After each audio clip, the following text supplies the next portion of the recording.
Hello दोस्तों, आज हम फिर से आए हैं एक नई वीडियो लेकर जो काफी इंटरेस्टिंग होने वाली है। ये मूवी एक ऐसे लड़के के ऊपर है जो अपनी यंग एज को फिर से जीता है। वो कैसे, आइए देखते हैं। कहानी की शुरुआत माइक को दिखाते हुए होता है। माइक हाई स्कूल में पढ़ने वाला बास्केटबॉल चैंप था। वो बास्केटबॉल प्रैक्टिस कर रहा होता है, तभी वहाँ उसके कोच मर्फी आते हैं और उससे कहते हैं कि कल एक बास्केटबॉल टीम के साथ मैच होने वाला है और अगर तुम कल मैच जीत जाते हो तो तुम्हें स्कॉलरशिप भी मिलेगी। इसके बाद कोच मर्फी पूरे टीम को फोटोशूट करने को कहता है। माइक फोटोग्राफर को रुकने को कहता है क्योंकि उसका एक फ्रेंड नेड आने वाला होता है। नेड माइक का सबसे अच्छा दोस्त है। कुछ देर बाद नेड आता है जो हैरी पॉटर टाइप्स कपड़े पहने होता है। नेड को देखकर सभी मजाक उड़ाते हैं जिससे माइक को बुरा लगता है। फिर फोटोशूट होता है और अब सीन शिफ्ट होता है मैच वाले दिन, जहां कॉलेज के सभी स्टूडेंट्स मैच देखने के लिए आते हैं। माइक सबके लिए डांस भी करता है। कुछ देर बाद वहां उसकी जीएफ स्कारलेट भी आती है। माइक उसे देख उसके पास दौड़ा दौड़ा जाता है और उसे गले भी मिलता है। स्कारलेट उसे ऑल द बेस्ट कहती है और साथ ही साथ अपने माँ बनने की गुड न्यूज भी उसे देती है। माइक ये सुन खुश भी होता है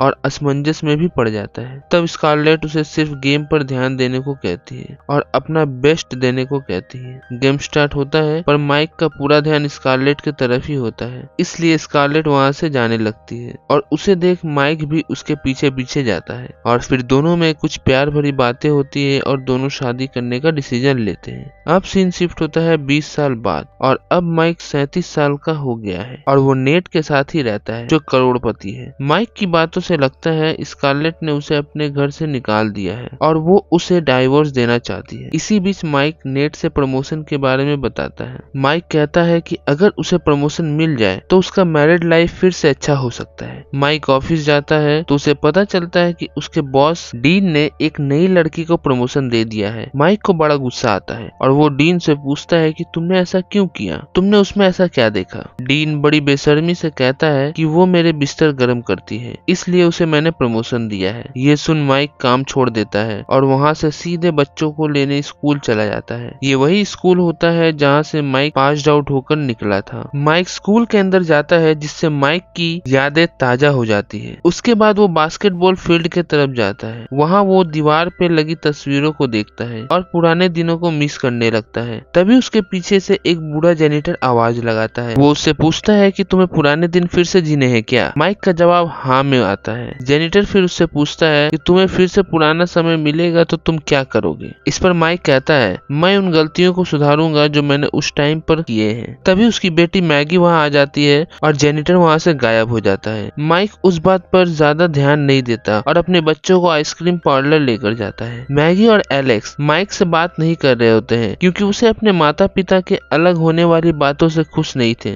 इसके बाद माइक दोनों को घर छोड़ देता है और वहां से बैकयार्ड में चला जाता है, जहां पहले से स्कारलेट बैकयार्ड में कुछ बदलाव करना चाह रही थी। माइक को स्कारलेट का बिहेवियर बिल्कुल भी पसंद नहीं आता। माइक स्कारलेट से कहता है कि हम लोग डाइवोर्स क्यों ले रहे हैं जबकि हमारे बीच तो सब अच्छा चल रहा है। स्कारलेट कहती है कुछ भी पहले जैसा नहीं रहा, इसलिए हम दोनों का अलग होना ही ठीक रहेगा। इतने में वहाँ स्कारलेट की फ्रेंड नाओमी वहाँ आती है और उसे अपने साथ लेकर चली जाती है। माइक उदास हो जाता है और शाम होते ही वहाँ से नेट के घर के लिए निकल पड़ता है। उस टाइम बहुत तेज बारिश हो रही होती है। माइक ड्राइव करते हुए ब्रिज पे पहुँचता है और वहाँ एक आदमी को देखता है जो नदी में कूदने वाला होता है। वो गाड़ी साइड में करके उस आदमी की तरफ देखता है और उसे कूदने से मना करता है। ये वही बूढ़ा जेनिटर था जो उसे आज सुबह स्कूल में मिला। इतने देर में वो पानी में कूद जाता है। माइक उसके तरफ भागता है तो उसे एक झटका लगता है और वो भी नदी में गिर जाता है। इसके अगले सीन में माइक गाड़ी से भीगे कपड़ों में उतरता है और नेट के घर जाता है। वो सबसे पहले वॉशरूम जाता है और खुद को आईने के सामने देख चिल्ला उठता है। वो उस नदी में गिरने के बाद फिर से 17 साल का हो गया है। माइक की आवाज सुन नेट उठकर बैठ जाता है।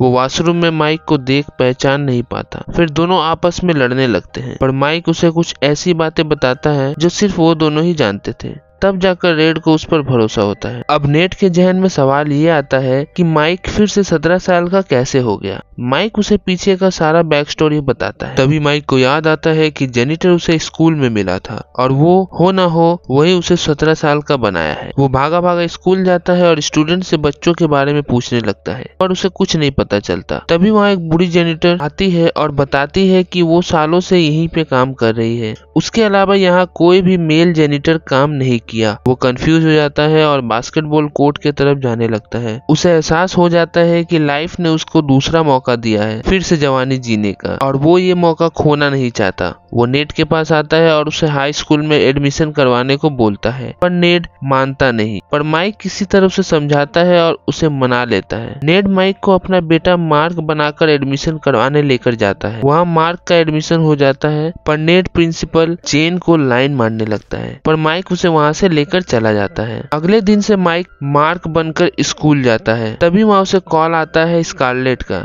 आज उन दोनों का डाइवोर्स होने वाला था, पर माइक स्कारलेट से झूठ कह देता है और वो बच्चों की कस्टडी लेने की बात करती है। पर फॉर्चुनेटली मैगी उसी क्लास में पढ़ती है, तो माइक स्कारलेट से कहता है कि बच्चे मेरे पास है और फोन कट कर देता है। अगले सीन में माइक वॉशरूम में होता है, तभी उसे अंदर से आवाज आता है। गेट खोलने पे वो एलेक्स को पाता है, जिसे किसी ने बांध कर यहाँ छोड़ दिया हो। माइक उसके मुंह से पट्टी खोलता है और पूछता है तुम्हें किसने यहाँ बंद किया। एलेक्स कहता है मेरी ये हाल स्टैन ने की है, जो बास्केटबॉल टीम का सबसे तेज खिलाड़ी है। माइक उसकी बातें सुनने के बाद उसे अपने साथ कैंटीन में लेकर जाता है। वहाँ एलेक्स माइक को बताता है कि वो एक चीयरलीडर निकोल से प्यार करता है। तभी वहाँ एंट्री होती है स्टैन की, जो सबको परेशान करते हुए आता है। एलेक्स माइक से कहता है कि यही स्टैन है, कॉलेज का सबसे बदमाश बंदा, और मेरी बहन भी इसी से प्यार करती है। ये सुनने के बाद माइक को गुस्सा आता है और फिर वो स्टैन की मजाक उड़ाने लगता है। कॉलेज खत्म होने के बाद माइक नेट के घर जाता है और नेट से कॉलेज की सारी बातें शेयर करता है। वो नेट से कहता है कॉलेज में एलेक्स के पीछे एक बदमाश लड़का स्टैन पड़ा है, जिससे मेरी बेटी प्यार करती है। माइक परेशान था, इसलिए वो एलेक्स के पास जाता है और उसके बास्केटबॉल स्किल्स को देखकर उसे अपने टीम में शामिल कर लेता है। तभी वहाँ स्कारलेट और उसकी सहेली आती है। माइक को देख उसे अपने पति की याद आ जाती है। फिर उसकी सहेली स्कारलेट से कहती है कि तुम्हें डेट पर जाना है। ये सुन माइक को गुस्सा आता है और वो बास्केटबॉल उसके तरफ दे मारता है। फिर बाद में वो सॉरी भी बोलता है। नाओमी उसे डांट कर भगा देती है। इसके अगले सीन में माइक क्लास में इंटर करता है और स्टैन और मैगी को किस करते हुए देखता है, तो उसे बहुत जोर का गुस्सा आता है और वो स्टैन से भिड़ जाता है। स्टैन माइक को बहुत धोता है और वो वहाँ बेहोश हो जाता है। कॉलेज के कुछ स्टूडेंट्स इसका वीडियो बना लेते हैं और वायरल कर देते हैं। प्रिंसिपल जेन को जब पता चलता है तो वो माइक के नकली डैड नेड को बताते हैं। नेड सच कर प्रिंसिपल जेन को लाइन मारने आता है, पर जेन उसे पत्ता नहीं देती। इसके बाद वो स्कारलेट के घर जाता है, उससे बात करता है। स्कारलेट भी उसे अपना गार्डन दिखाती है। माइक उसका डेली हेल्प करने का डिसीजन लेता है। वो अगले दिन से हर रोज स्कारलेट के घर आता है, उसके गार्डनिंग में मदद करता है, एलेक्स को बास्केटबॉल का ट्रेनिंग देता है और मैगी को स्टैन से दूर रखने को भी कोशिश करता है। कुछ दिन बाद बास्केटबॉल ट्रायल होता है और एलेक्स और माइक का एक ही टीम में सिलेक्शन हो जाता है। स्कारलेट ये सुन बहुत खुश होती है। एक दिन स्कारलेट किसी के साथ डेट पर जाने के लिए रेडी हो रही होती है। माइक ये देख स्कारलेट का मूड और लाइट कर देता है और उसके साथ डांस भी करता है। तभी बातों ही बातों में माइक उसके हस्बैंड के बारे में पूछता है। स्कारलेट कहती है अब वो मेरे लाइफ में कभी नहीं आने वाला, क्योंकि मैंने उसे पूरी तरह भुला दिया है और मैं अभी किसी और को डेट कर रहा हूँ। तभी गेट पर माइक का एक्स बॉस डीन आता है, जिसके साथ स्कारलेट चली जाती है। कुछ देर बाद स्टैन भी आता है और मैगी को लेकर क्लब चला जाता है। एलेक्स और माइक भी उसके पीछे जाता है। वहाँ माइक निकोल को देखता है, जिसे एलेक्स पसंद करता है। माइक एलेक्स को उससे बात करने को बोलता है। एलेक्स निकोल से बात करने लगता है। इसी बीच माइक मैगी को ढूंढने लगता है। इसी दौरान उसे मैगी का दोस्त मिलता है, जो उसके साथ फ्लर्ट करता था, पर माइक किसी तरह उसे समझा बुझाकर वहाँ से चले जाने को कहता है। फिर वो मैगी से मिलता है और उसे बातों ही बातों में पूछता है कि तुम हाई स्कूल के बाद क्या करने वाली हो। मैगी कहती है हाई स्कूल के बाद वो स्टैन के साथ रहने वाली है। ये सुन माइक को गुस्सा आता है और वो मैगी को स्टैन से दूर रहने को कहता है। मैगी को माइक की बातें बिल्कुल पसंद नहीं आती और वो वहाँ से चली जाती है। अगले दिन बास्केटबॉल मैच चल रहा होता है, जिसे देखने डीन और स्कारलेट भी आए होते हैं। मैच में माइक की टीम 4-3 से पीछे होती है। तभी स्टैन मैगी को ड्रिंक ब्रेक के दौरान किस करता है। ये देख माइक को गुस्सा आता है और वो मैच के दौरान उसे बॉल पास ही नहीं करता। वो एलेक्स को पास कर देता है और एलेक्स गोल करके टीम को जिता देता है। एलेक्स के इस मूव के बाद निकोल आकर उसे कांग्रेट्स करती है और उसे गले भी लगाती है। माइक निकोल और एलेक्स को मिलाने के लिए अपने घर में एक पार्टी रखता है और सभी को इनवाइट करता है। अगले दिन पार्टी में निकोल और एलेक्स को पास देख माइक खुश होता है। दूसरी तरफ नेड प्रिंसिपल जेन को सेट करता है। मैगी भी पार्टी में आती है और उसके पीछे पीछे स्टैन भी आता है। स्टैन उसे सॉरी भी बोलता है और उससे पैचअप करने की कोशिश करता है। तभी वहाँ माइक आ जाता है और स्टैन को भला बुरा कहने लगता है। स्टैन को गुस्सा आ जाता है और दोनों के बीच में हाथापाई होता है, पर माइक उल्टा स्टैन का एक मुक्का खाकर बेहोश हो जाता है। माइक को जब होश आता है तो वो खुद को मैगी के साथ अकेला एक रूम में पाता है। मैगी उसे सीड्यूस करने की कोशिश करती है, पर माइक उसे वहीं रोक देता है क्योंकि मैगी उसकी बेटी है। मैगी बहुत जिद्दी होती है। उसको हटाने के लिए माइक कहता है कि वो किसी और को चाहता है। मैगी वहाँ से चली जाती है। इधर स्कारलेट एलेक्स की तलाश में नेट के घर आता है और वहाँ माइक उसे एलेक्स और निकोल के बारे में बताता है। थोड़ी देर बाद वहाँ नेड और जेन भी आती है। नेड अपने घर की इस हालत को देख बहुत गुस्सा होता है और जेन की मदद से सभी स्टूडेंट्स को वहाँ से निकाल देता है। तभी स्कारलेट और माइक एलेक्स और निकोल को किस करते हुए देखते हैं। इससे माइक को भी किस करने का मन करता है और वो स्कारलेट को चूम लेता है। स्कारलेट को आता है गुस्सा और वो माइक को कसकर थप्पड़ लगाता है और वहाँ से जाने लगती है। माइक उसे समझाते हुए कहता है कि वही उसका पति है जो टाइम ट्रेवल करके जवान माइक बन गया है, पर स्कारलेट उसकी एक भी नहीं सुनती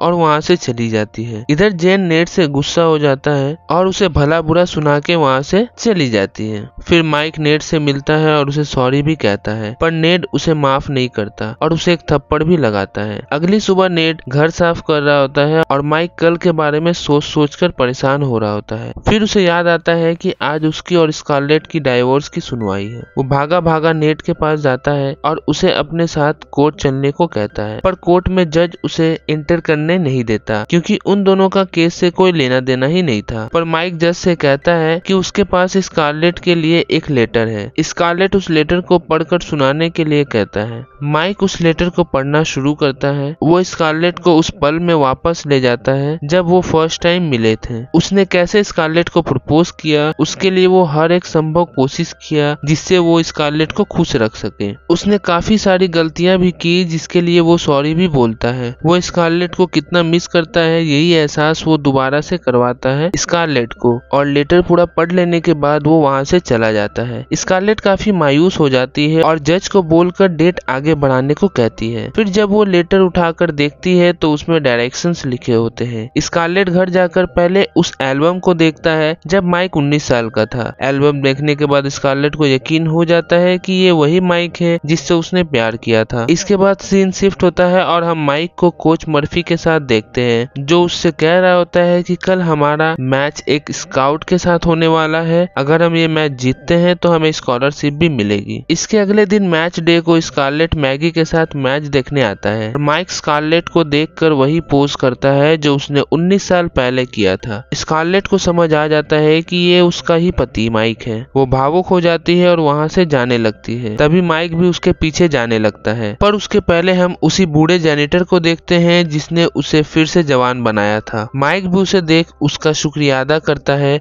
और स्कारलेट के पीछे जाने लगता है और माइक फिर से 38 साल का हो जाता है। फिर वो स्कारलेट को गले लगाता है, उससे सॉरी भी कहता है और पूरी लाइफ उसके साथ रहने का फैसला करता है। कहानी यही खत्म हो जाती है। इस कहानी से ये तो साफ है कि चाहे रिलेशनशिप में कितना भी प्रॉब्लम आ जाए, अगर एक दूसरे के लिए रेस्पेक्ट हो, उसके लिए झुक सको, तो फिर वो रिश्ता सही हो जाता है। आप सभी का बहुत बहुत शुक्रिया इस चैनल को सब्सक्राइब करने के लिए और हमारे साथ यूं ही बने रहने के लिए। मिलते हैं आपसे अगली वीडियो में, तब तक के लिए bye bye and take care.